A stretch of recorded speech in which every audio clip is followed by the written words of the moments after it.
एक समय की बात है, गंधर्वों के एक राजकुमार थे जिनका नाम जिमुतवाहन था।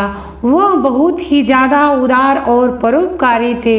उनको बहुत कम आयु में ही सत्ता का कार्यभार संभालना पड़ गया था, लेकिन उनका मन सत्ता के कार्यभार में नहीं लगता था।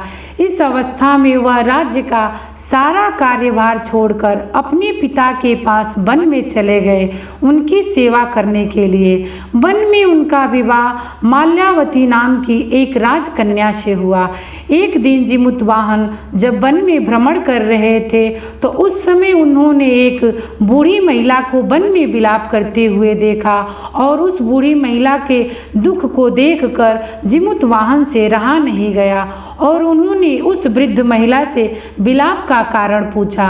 उनके पूछने पर उस स्त्री ने बताया कि मैं नागवंश की कन्या हूँ, मेरा एक ही पुत्र है।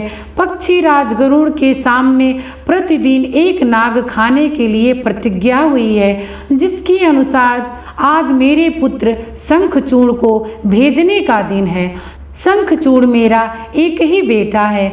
बुढ़िया बोली, अगर मेरे इकलौते पुत्र की बलि चढ़ गई तो मैं किसके सहारे अपना जीवन व्यतीत करूंगी। यह सुनकर जिमुतवाहन का हृदय पसीज उठा और उन्होंने कहा, माता, मैं आपके पुत्र की प्राणों की रक्षा करूंगा।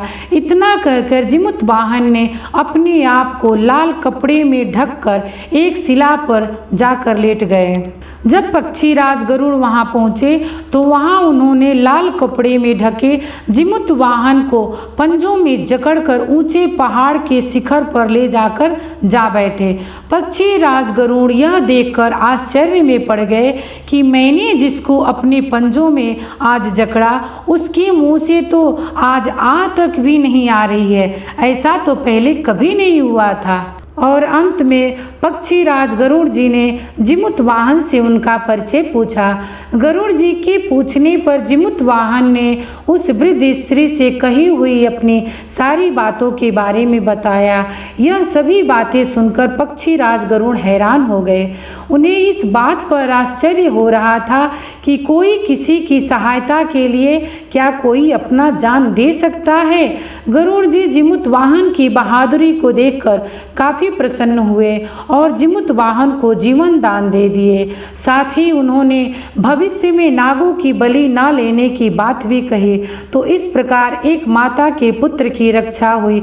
माना जाता है कि पुत्र की रक्षा और दीर्घायु के लिए जिमुतवाहन की पूजा सभी माताएं करती हैं।